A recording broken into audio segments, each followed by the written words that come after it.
Okay, this one's you, Peter. Take it away. You've done a bit of a dive into that this week. So this. Oh, I've had a go. I've had a go. It's oh my goodness, it. Okay, so as listeners from previous weeks will be aware, there was an issue where Steam and relevant to the TTRPG world, itch.io, started shadow banning creators on their platforms. Sorry, sigh. It's quite complicated. I'm going to do my best. All right, please don't shout at me. So, as events have unfolded, a organization in Australia called CrowdShout said they did 1,000 calls to Visa and MasterCard saying don't support pornography on your platforms. I must point out that in the US and often online in the UK and various parts of the world, pornography, whilst not considered safe for work, is actually legal. And yeah, so like restricting these behind adult things so that small children who are not of age to access it, you know what, that's okay. Like how you do that is not something that I know much about or would want to get into. The problem that it has for us in the TTRPG industry is there are a lot of queer creators of role-playing game content, and they are finding themselves being shadow banned for stuff that does not meet what you or I would consider the version of adult. As in, there is no sexual or even romantic activity associated with it, and they are finding themselves subject to these bans. Goodness. It came up again because this to clarify is on the platforms where they would ordinarily sell these products, such as itch.io. Yeah. And so yeah, Riot Games got a fair bit of flack because it came out that they were being asked to suppress certain content and report it because MasterCard apparently asked them to, because it's not safe for work. And this has been an ongoing thing, and there has been a sort of it's not a crowdfund, but sort of a public campaign, a counter campaign to call into various call centers like MasterCard, Visa, and Stripe, who are also one of the payment processors, to say that we are not happy with this state of affairs. Could you knock it off or like clarify things? And when this, I have worked in the call center. Every time I got a complaint, it was considered a fairly big deal, and it got escalated. There was a management meeting about it, so it's quite hard to get information about this. But there's talk of like 8,000 calls in a single weekend, which are specifically to complain about this policy, which is not, just to remind people, about the direct customers of Visa, MasterCard, and Stripe. It's about their customers. Yeah. So this is not the sort of thing that the call centers are geared up to deal with.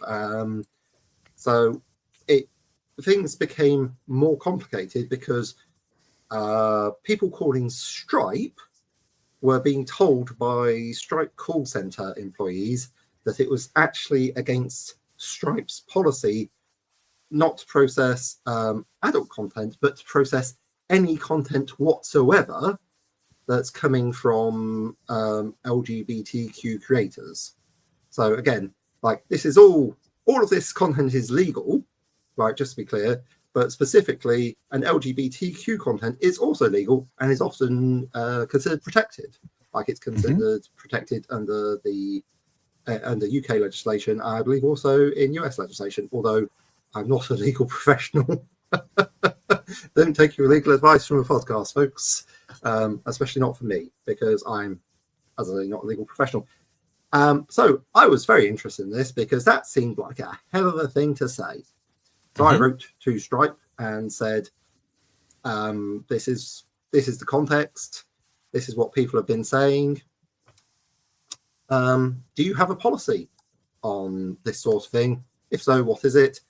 And Morris has kindly thrown up a graphic here from Stripe. Their press office came back to me and said, "We apologise. The information given by our support team was totally wrong. Stripe has no prohibitions on the sale of LGBTQ plus content or goods. We're looking into this and making sure future inquiries are answered correctly." So that's quite good. It's hard to say. I mean, certainly that's what Stripe's press office has told us. Clearly, there is some sort of miscommunication. That's what Stripe said to you directly in response to your email. This is a quote from Stripe directly, because I figured if I'm reporting it, I should ask them. Yes, like, sure. What's going on, lads? Absolutely. So this is what they come back with, and certainly having a look at the.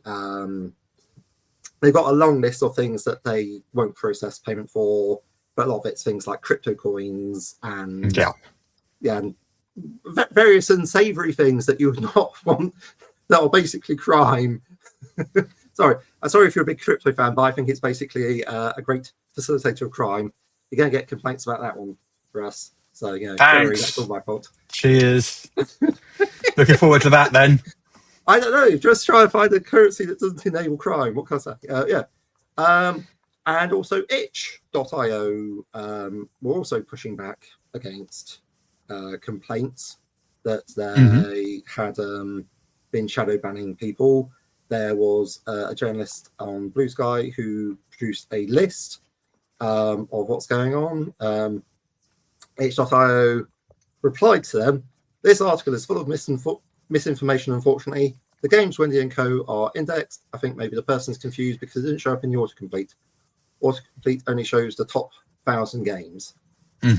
And this is a bit of a problem in many ways, because like the search, in my opinion, and this is just my opinion as a customer, the search function on itch.io is abysmal.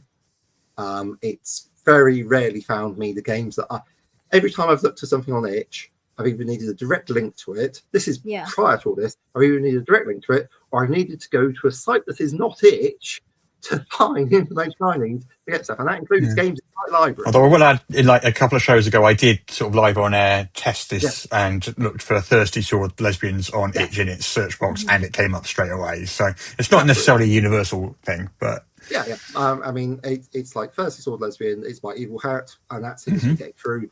But again, there are a lot of micro creators, and I feel that they should be allowed to have their games on if they're not breaking up the platform rules. But this quote was itch basically saying that's not happening. Yes. Denying it. And then the person who wrote the article, which listed all those games that had been de-indexed. De-indexed? Is that the word? De-indexed. Replied to itch online on BlueSky. Was that on BlueSky? It was all on BlueSky, and they were not mincing their words, because they are quite rightly, I would say, vexed about it. They said, "Hi Itch, author of the original article here. Thanks for ignoring my repeated request to comment and then coming out of the woodwork days later to say that my article, which verified each game's indexing status independently, is, quote, full of misinformation, unquote. You're full of it." And that appeared to be the end of the exchange. Certainly, it's an ongoing and developing situation, it's